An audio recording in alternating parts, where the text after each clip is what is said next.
With a half-century of spaceflight experience already in hand, America's space program is now pushing ahead on parallel paths, revolutionary and complementary paths. On one, NASA is building a space launch system and Orion spacecraft to carry astronauts farther from Earth than we've ever gone before, to an asteroid and eventually to Mars. On the other path, NASA is leaning on American-based private companies to help supply our orbiting laboratory, the International Space Station. As the Space Shuttle era came to a close, NASA knew it needed help to supply the station with tons of cargo every year and looked to the private sector. How can we partner with industry? How can NASA be a partner with commercial industry and take advantage of the ingenuity and innovation that exists in American industry, as well as the entrepreneurial spirit to develop these new capabilities, just like any new product can be brought to market? The answer was the Commercial Orbital Transportation Services program. Rather than NASA deciding on a spacecraft design down to the nuts and bolts, it made seed money available to private industry to develop their own cargo ships that could carry supplies to the space station, where human crews have been working for more than a dozen years.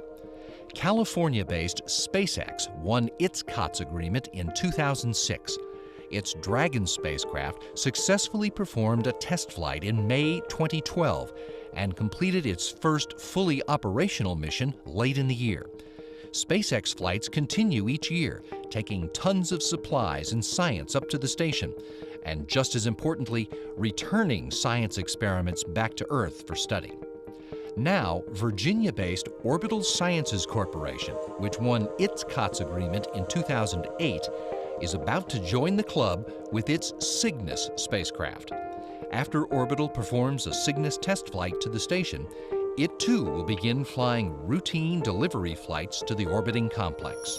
That will be the final milestone in what we call the Commercial Orbital Transportation System Space Act Agreement that will allow us to transition from that phase of the program into an actual contract with NASA to deliver cargo over 8 missions in about 4 years to the International Space Station.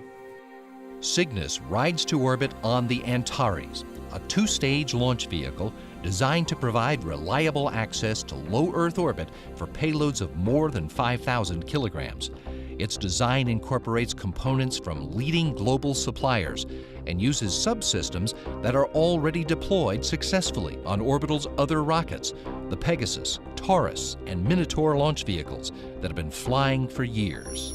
But Antares will serve a much broader market than just the space station logistics functions. It will also be used by civil and national security customers in the governmental market, as well as commercial satellite operators. The Cygnus Advanced Maneuvering Spacecraft, consisting of a service module and a pressurized cargo module, also incorporates elements from flight-proven systems flown by Orbital and its partners.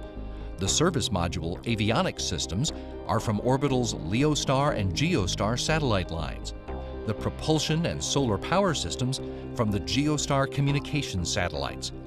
The pressurized cargo module is based on the multi-purpose logistics module by Thales Alenia Space, which built the cargo modules that carried supplies to the station 11 times, riding in the payload bay of the space shuttles.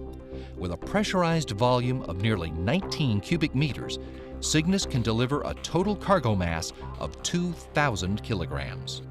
Without the ability to take cargo, you won't be able to keep the station operating as a viable research platform, or even keep the crew there and keep them fed and clothed and all the things that anybody on an outpost would need. And that's really where they are, is on an outpost. So having that lifeline to Earth is very, very important. Orbital will launch the Antares rocket and Cygnus cargo craft from NASA's Wallops Flight Facility in Virginia, thus opening a new commercial spaceport and strengthening the American commercial launch industry's role in the new future of spaceflight. As SpaceX and Orbital ramp up their supply flights, the International Space Station will continue to serve as our home in space and the site of the scientific discoveries that will allow humankind to venture beyond low Earth orbit, to explore farther from Earth than we've ever been before.